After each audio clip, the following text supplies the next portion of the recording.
যুবকরা এখন সবাই বলে যুবকরা নাকি খারাপ হয়। আমি বলি যে না, আমরা তাদেরকে ভালো করতে জানি নাই। খাইছে আর কি, মারার দরকার কি? ইচ্ছায় খায়, বন্ধুর তালে বলো তো খায়, খাইয়ে লাইছে আর কি। হইয়া যা হওয়ার হইয়া, এটারে নিয়ে তারা দোষারোপ করার দরকার। তাকে উৎসাহ দিতে হবে, তাকে কনফিডেন্স দিতে হবে। আচ্ছা ভুল করছো তো করছো, বাদ, সামনে থেকে যেন না হয়। এভাবে করলে আস্তে আস্তে খারাপ গুলো ভালো হবে কি হবে না?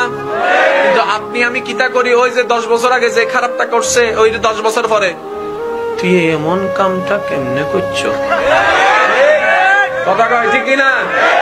ওই যে ফুরান গাও আবার কুসলাই দেয়, কথা বলেন ঠিক কিনা? এই কাজ করা যাবে? এই কাজ করলে কখনো ভালো হবে? বরং এই কাজ করলে ভালো গুলো খারাপ হয়ে যাবে, কথা বলেন ঠিক কিনা? সুতরাং এই সমস্ত কাজ করা যাবে